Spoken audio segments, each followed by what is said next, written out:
In Japan, if you're single, the government has decided to financially punish you. To be honest, saving money as a single young person in this country was already difficult. But starting this April, we've been forced into yet another mandatory subscription, further reducing our take-home pay. You might have heard about Japan's rapidly declining birth rate. To solve this problem, the government introduced a new system this month. Officially, it is called the Children and Family Support Funding. However, among us Japanese people, it is known by a much darker name, the de facto singles tax. First, let me explain how this new system works. Starting in April 2026, an additional amount is being taken directly from our monthly salaries. It is collected together with our public health insurance premiums. The exact amount depends on your income and your health insurance provider, but it's roughly a few hundred to 1,000 yen per person every month. It might look like a small amount, but it is planned to increase in the future. Here's the important part.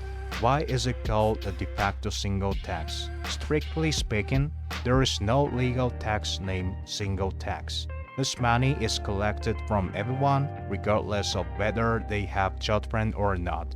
But the use of the collected funds is strictly limited to supporting households with children.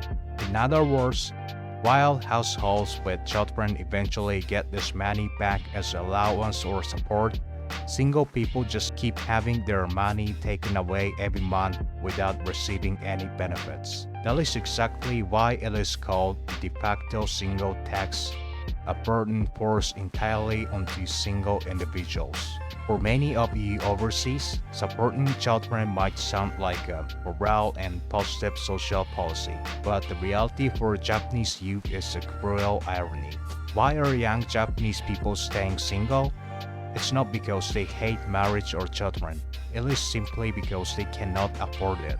As I mentioned in previous videos, while prices and taxes keep going up, our salaries have barely changed. Our real wages have been negative for years. Many young people are desperately trying to save up enough money to someday get married and start a family. But now, the government is taking those savings away from them to give to people who already have children. It is a vicious cycle.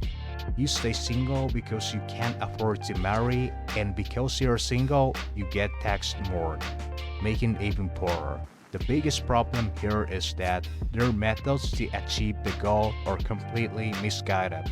What the government should really be doing right now is creating an environment where the working generation feels financially secure enough to decide to have kids. Supporting those who have already made that decision and are raising children shouldn't be the top priority over that.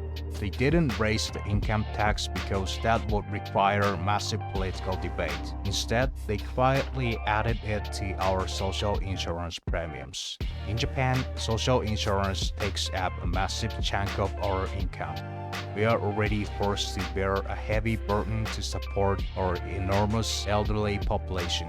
While our disposable income is constantly being stripped away by inflation, the government refuses to stop its policies favoring the elderly, continuing to take money from the working generation. It feels like the government treats single workers not as citizens to be protected, but as an ATM to fund their policies. The wealthy Japan, once called Society of 100 million middle class, feels like it is crumbling down. Of course, I love Japan and I understand that the declining birth rate is a national crisis. But squeezing the last bit of money out of single people who are already struggling to survive is not the answer.